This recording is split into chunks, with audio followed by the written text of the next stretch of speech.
అమరావతిలో ఎన్టీఆర్ విగ్రహం, స్మృతివనం పేరుతో వేల కోట్ల రూపాయల ప్రజాధనాన్ని దుర్వినియోగం చేసేందుకు కూటమి ప్రభుత్వం కుట్ర పన్నుతోందని బీసీవై పార్టీ జాతీయ అధ్యక్షుడు బోడే రామచంద్ర యాదవ్ తీవ్రస్థాయిలో ధ్వజమెత్తారు. రాష్ట్ర ఆర్థిక పరిస్థితి అత్యంత దయనీయంగా ఉందని, ఉద్యోగులకు నెల నెలా జీతాలు, రిటైర్డ్ ఉద్యోగులకు పెన్షన్లు ఇవ్వడానికే ప్రభుత్వం అప్పుల కోసం వెంపర్లాడుతోందని ఆయన విమర్శించారు. ఇలాంటి క్లిష్ట పరిస్థితుల్లో ప్రజల కష్టార్జితాన్ని కంచు విగ్రహాల రూపంలో కరిగించి వేయాలని చూడటం ప్రభుత్వ ప్రాధాన్యతలు ఎంత దిగజారిపోయాయో తెలియజేస్తోందని ఆయన తీవ్ర ఆగ్రహం వ్యక్తం చేశారు. ఈ సందర్భంగా ఆయన శుక్రవారం ఓ పత్రికా ప్రకటన విడుదల చేశారు. ఒకవైపు సంక్షేమ పథకాలకు కోతలు పెడుతున్నారు, మరోవైపు అభివృద్ధికి నిధులు లేవని చెప్తున్నారు. ఇలాంటి పరిస్థితుల్లో 3,500 టన్నుల కంచుతో, వేల కోట్ల రూపాయల వ్యయంతో భారీ విగ్రహాలు నిర్మించడం ప్రభుత్వ మూర్ఖత్వానికి పరాకాష్ట అని బోడే రామచంద్ర యాదవ్ విమర్శించారు.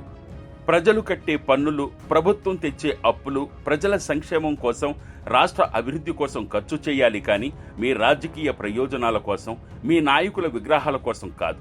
ఎన్టీఆర్పై మీకు నిజంగా ప్రేమ, గౌరవం ఉంటే మీ సొంత నిధులు, మీ పార్టీకి వచ్చే విరాళాలతో విగ్రహాలు కట్టుకోండి, ఎవరూ అడ్డుకోరు. కానీ ఒక్క రూపాయి ప్రజాధనాన్ని కూడా ఈ విగ్రహాల కోసం ఖర్చు చేయడానికి వీల్లేదు అని ఆయన ప్రభుత్వాన్ని హెచ్చరించారు.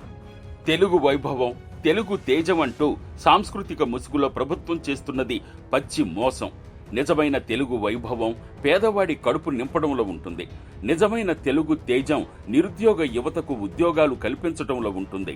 అంతేగాని కంచు విగ్రహాలతో కాదు. లైబ్రరీలు, నాలెడ్జ్ హబ్లు ఏర్పాటు చేయాలనే ఆలోచన మంచిదే. అయినప్పటికీ దానిని విగ్రహ రాజకీయాలతో ముడిపెట్టడం దురదృష్టకరం. ఆ నిధులకు రాష్ట్రంలోని ప్రభుత్వ పాఠశాలలు, యూనివర్సిటీల్లో లైబ్రరీల అభివృద్ధికి, పరిశోధనలకు కేటాయిస్తే లక్షలాది మంది విద్యార్థులకు మేలు జరుగుతుంది అని రామచంద్ర యాదవ్ హితవు పలికారు. ప్రజల అభిప్రాయం తీసుకుంటామని మంత్రులు చెప్పడం హాస్యాస్పదం. ఏ పేదవాడు, ఏ మధ్యతరగతి ఉద్యోగి తన పన్నుల డబ్బుతో విగ్రహాలు కట్టమని చెప్పడు. ఇది కేవలం కొందరి రాజకీయ అజెండాలో భాగం మాత్రమే. ఈ విషయంలో ప్రభుత్వం మొండిగా ఒక్కడుగు ముందుకు వేసిన బీసీవై పార్టీ ఆధ్వర్యంలో ప్రజాధనంతో నిర్మించే విగ్రహ ఏర్పాటును అడ్డుకుని తీరతాం. ప్రజాధనాన్ని దుర్వినియోగం చేసే హక్కు ఏ ప్రభుత్వానికి లేదు. ముందు ప్రజల కనీస అవసరాలు తీర్చండి, వారి జీవన ప్రమాణాలు మెరుగుపరచండి. అంతేగాని విగ్రహ రాజకీయాలతో నిధులు దుర్వినియోగం చేస్తే చూస్తూ సహించేది లేదని బోడే రామచంద్ర యాదవ్ ప్రభుత్వాన్ని హెచ్చరించారు.